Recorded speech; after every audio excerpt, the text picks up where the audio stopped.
Vous savez, une star, il faut une part de secret, il faut une part de mystère, sinon il faut garder le mythe, il faut l'entretenir, ça fait aussi partie du métier.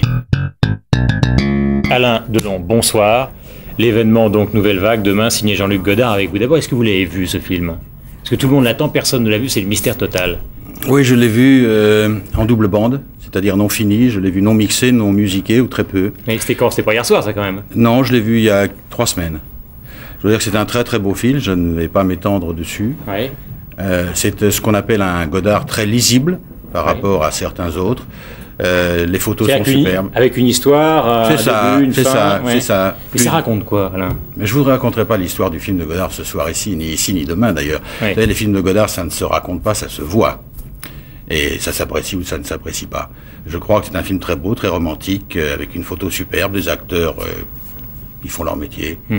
Et il ne vous fait pas le coup du supplice chinois de ne rien vous montrer, parce que c'est demain la projection? Non, il a souhaité me montrer la copie avant pour savoir si j'avais certaines remarques à faire, si j'avais certaines réticences. J'ai trouvé ça impeccable. Je lui ai fait juste une petite remarque sur un moment sonore en ce qui me concernait, sur une phrase que je n'aimais pas, que je ne pensais pas avoir bien dite, et puis c'est tout.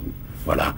Et je sais qu'il y a des insertions de texte dans le film, ça je ne l'ai pas vu comme ça, mais je le découvrirai demain. Mais j'ai aucune inquiétude. Oui, parce que la dernière fois que vous êtes venu, vous m'avez dit que ce sera une merde ou un chef-d'œuvre. Donc je pense qu'on tendrait vers le chef-d'œuvre. Alors Alain, vous êtes venu ici ce soir. On le saura demain. Oui, vous êtes venu ici ce soir pour qu'on parle de cinéma, un petit peu de votre carrière, qu'on revoie les films importants. Moi, ce que je voudrais savoir d'abord, c'est pourquoi un beau jour vous vous êtes réveillé ou couché en vous disant ça y est, je vais tourner avec Godard. Parce que c'est quand même pas le type le plus facile de la Terre. Oui, je crois que vous avez très peu de temps à passer. Nous avons très peu de temps à passer ensemble, donc je ne m'étendrai pas. Je me suis pas réveillé en disant je vais tourner avec Godard. Je me suis réveillé et un jour on m'a téléphoné en me disant Godard a envie de faire un film avec vous. J'ai trouvé ça très intéressant. J'ai souhaité une rencontre, nous nous sommes rencontrés et j'ai immédiatement accepté le fait de travailler avec lui. Pourquoi? Parce que c'est un metteur en scène exceptionnel, parce que c'est un créateur, parce que c'est un cinéaste, parce que c'est quelqu'un qui a une écriture cinématographique personnelle et particulière, et que je pensais que tous les deux nous pouvions nous apporter quelque chose de positif, et je crois que ça ressortira de ce film.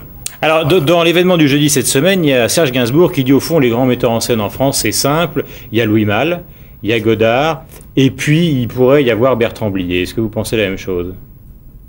Et il y en a d'autres, il y a Bertrand Blier, mais je suis pas très sensible aux opinions de Gainsbourg sur les metteurs en scène. C'est un peu comme si moi j'avais une certaine opinion sur les chanteurs. Je crois il a fait quelques films, lui, quand même. Oui, donc ça y est, effectivement, il sait ce qu'est un metteur en scène. C'est ce qu'il n'est pas, mais c'est un grand compositeur, un grand chanteur, un grand artiste et une très forte personnalité. Faut pas toucher à tout, quoi. Voilà.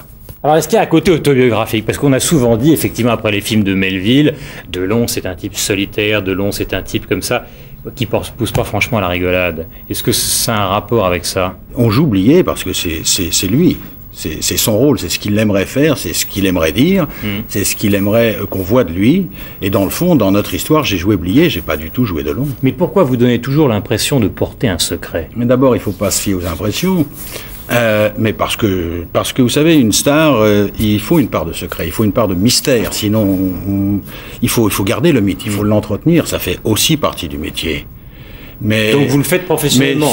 Non, pas seulement pour ça, je le fais en tant que nature et de personnalité, parce que je suis un être secret, on l'est ou on ne l'est pas, comme on est solitaire ou on ne l'est pas, comme on est gay ou on ne l'est pas, mais je suis parfaitement bien dans ma peau, je suis très heureux, c'est pas pour ça que je vais éclater de rire toutes les 5 minutes, mais si j'en ai envie, c'est pas une nécessité d'ailleurs. Mais pas forcément devant tout le monde. Alors, autre film, Monsieur Klein, qui était allé sur la Croisette en 76, si mes souvenirs sont bons, vous avez sûrement raison. Oui. Ça vous a marqué ce film? On a dit que c'était non seulement un chef-d'œuvre, mais que c'était le plus beau rôle de votre carrière. Vous le pensez ou ça vous paraît exagéré? Moi, je crois.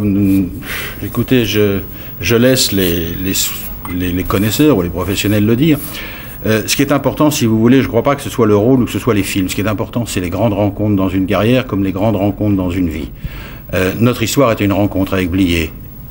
Monsieur Klein est une très grande rencontre avec Lauzet, comme d'autres l'ont été avec Clément, avec Viscotti, avec Antonioni. Lorsqu'on se trouve devant des êtres exceptionnels, devant des sujets exceptionnels, on est obligé, tout naturellement, de faire des films exceptionnels, parce que cela va de soi. Et je pourrais dire aussi, sans modestie ou sans fausse modestie, c'est que si vous êtes choisi par ces êtres exceptionnels pour faire tel ou tel rôle, c'est que quelque part, vous n'êtes pas loin non plus d'être de l'exceptionnel en tant qu'acteur. Bon, Alain, ce film a évidemment une connotation particulière quand on le passe dans le climat d'aujourd'hui. Qu'est-ce que vous pensez de tout ce qui s'est passé là ces derniers temps? On va pas faire de la politique, on n'est pas là pour ça, mais Carpentras.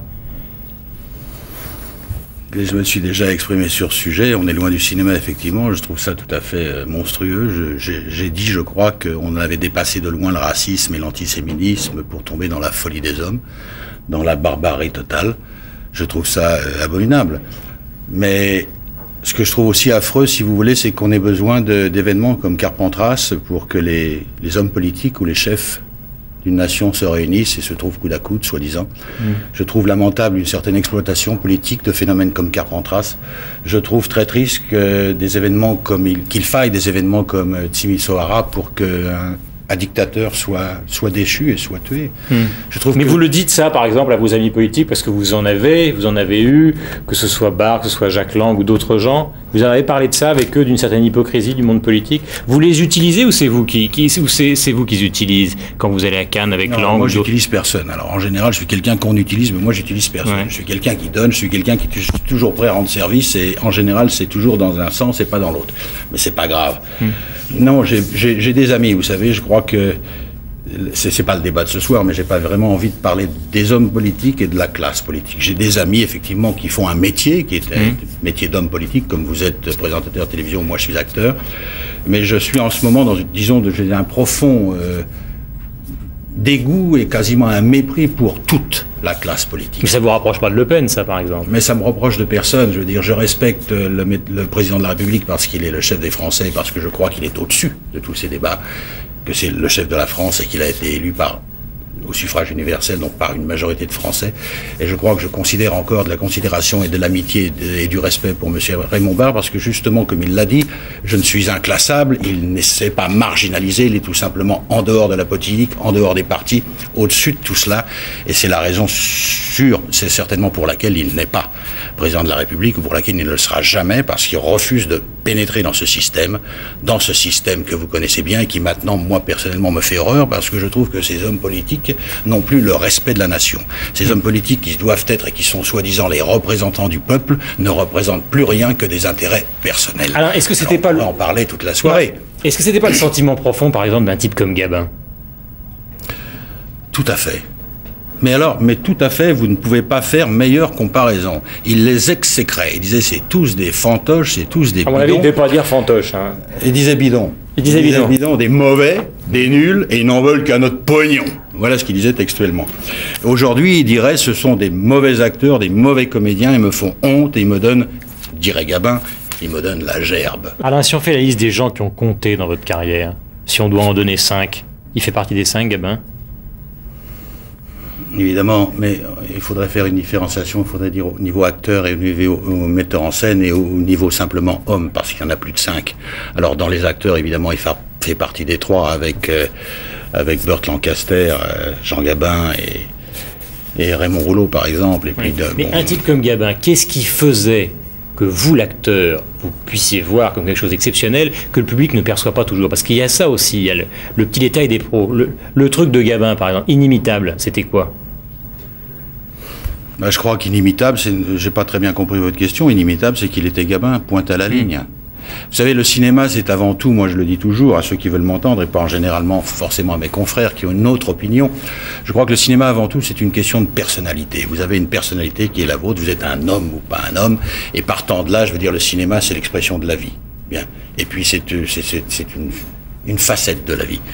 Gabin était comme ça. Gabin n'avait aucune formation cinématographique, aucune formation. Ça sert à rien les cours et tout ça pour devenir. Attendez, je dis pas que ça sert à rien. C'est mon opinion. Je ne dis pas qu'il ne faille pas prendre de cours suivant la formation scolaire que vous avez pu avoir ou l'éducation que vous avez eue. Je dis que moi personnellement, le cinéma, c'est l'école de la rue. Et si vous êtes vraiment un bon acteur dans la rue, je crois que vous pouvez être vraiment un bon acteur aussi. Autre personnage important dans votre vie, la piscine, Jacques Deray, Romy Schneider. Romy Schneider, surtout. Alain, vous avez toujours été très pudique, justement, sur toutes les femmes de votre vie. Pourquoi Romy Schneider a joué un rôle particulier? C'était parce que c'était la jeunesse, à l'époque? Non, simplement parce que c'est une femme que j'ai profondément aimée, c'est tout. Alors, elle n'a pas joué un rôle particulier, ça a été un premier amour, ça a été un très grand amour, un amour de jeunesse, ceux qui restent toute la vie, ceux qui marquent, ceux qui ne sont pas forcément les plus grands, mais ceux qui, quelquefois, sont les plus importants. Et quand la vie vous sépare, après, on peut plus s'aider? Si, la piscine en est une preuve, puisque personne ne voulait plus de Romy au cinéma, personne ne voulait plus de Romy en France, et j'ai été la chercher en Allemagne, je l'ai imposée dans la piscine, j'ai dit le film se fera avec elle et moi, où il n'y aura pas de film, je vous passe les détails, et le film s'est fait avec Romy Schneider et Alain Delon, et à partir de là, elle a attiré l'attention de Claude Sautet, d'autres metteurs en scène, et elle a fait la carrière que vous savez, qui était une carrière française, elle est devenue une actrice française. Godard a eu envie de vous, est-ce que vous auriez envie d'être Jenny? Parce que c'est quand même vous et elle. J'aurais envie d'être Jenny comme confrontation d'acteurs, oui. Bien sûr, absolument, parce que c'est une grande actrice. Mais pourquoi ça se fait pas, ça? Parce que les producteurs sont des imbéciles. C'est-à-dire parce que les auteurs sont feignants, parce qu'il faudrait écrire et parce qu'il faudrait y penser. Vous savez, il fut une époque et un temps où on écrivait pour les acteurs, on écrivait pour les stars. Maintenant, on cherche un petit peu dans les faits divers, dans les journaux, dans certains bouquins, et puis c'est fatigant. Mais est-ce qu'il n'y a pas une catégorie d'acteurs qui se préservent trop? C'est-à-dire qu'ils ont tellement envie de faire carrière qu'ils oublient de prendre des risques? Est-ce que ça vous est pas arrivé à vous aussi, ça, de temps en temps? J'ai pris des risques toute ma vie, en tant qu'acteur, en tant que producteur, en tant que metteur en scène, mais c'est ça qui fait la valeur du métier, c'est ça qui fait l'attrait de ce métier, c'est de prendre des risques, et c'est surtout, je veux dire, que moi j'ai eu la chance de faire ce qui me plaisait toujours, de faire toujours ce que je voulais quand je le voulais. Alain, pourquoi Visconti est probablement le plus grand metteur en scène européen? Pourquoi il a fait naître au cinéma des dizaines d'acteurs? Vous, Clémenti, il a récupéré, si je puis dire, Lancaster, fait jouer au théâtre Mastroianni, fait jouer au théâtre Vittorio Gassman. Quelle était la magie de ce bonhomme? On n'a pas assez des 3 minutes qui nous sont imparties pour parler de la magie de Visconti, du génie de Visconti qui était universel. La seule chose que je voudrais vous dire, pour ne pas répondre à votre question, c'est qu'il m'est difficile de rester insensible devant ces images comme devant cette musique de Nino Rota. Et parce que je suis d'abord un être très sensible et que je ne serais pas l'acteur que je suis si je ne l'étais pas. Et vous m'en avez donné la meilleure preuve ce soir en choisissant des extraits tout à fait particuliers de tous ces films. Et si vous voulez, ce que je souhaiterais vous dire, c'est que le dénominateur commun de tous ces films, c'est que lorsque vous parlez de la solitude d'un acteur, c'est ça la solitude d'un acteur. Parce que nous faisons un métier qui est le plus beau métier du monde, parce qu'on a la chance de vivre 30, 40, 60 vies différentes dans sa vie.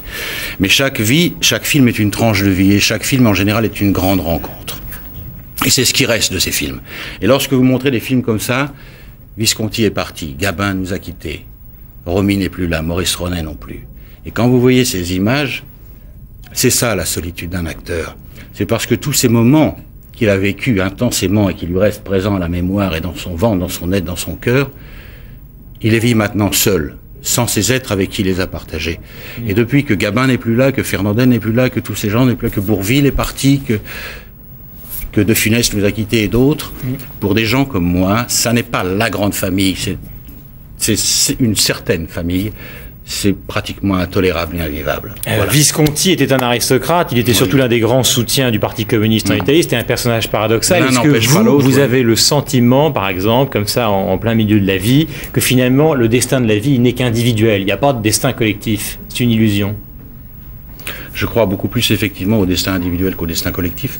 Le destin collectif peut être influencé ou influé par des grands destins personnels, mais pas des destins collectifs, bien sûr, c'est évident. Je vais vous poser une question toute bête. Est-ce que pendant des années, ça a été ou pas chiant d'être beau?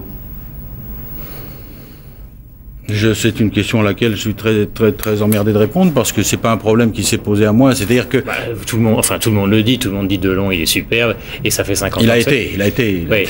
Bon, disons qu'il est toujours superbe. Ça fait 50 ans que ça dure. Est-ce que c'est un problème? Ça n'a pas été un problème. Quand on se promène dans la rue, c'est un problème. Non, c'est un problème si on est beau et con, ce qui n'est pas mon cas. Oui. C'est un problème aussi si on est beau et mauvais acteur. Si je ne crois pas être mon cas, mais vous pouvez à la fois être beau, effectivement bon acteur et pas trop con. Là, effectivement, c'est pas un problème pour moi, c'est un problème pour les autres. Parce que ça dérange, voilà. Et alors, ça entraîne tout un tas d'antipathie, d'inimitié, d'énervement. C'est pas grave. Mais c'est pas à moi qu'il faut en vouloir. Ma mère m'a fait tel que je suis. Merci à ma mère. Et donc je l'ai. Vous savez, je crois simplement ce que je voudrais dire. C'est vrai.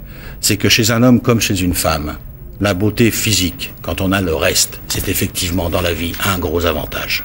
Il faut le reconnaître. Et pourquoi vous êtes sorti de la charcuterie de Bourg-la-Reine?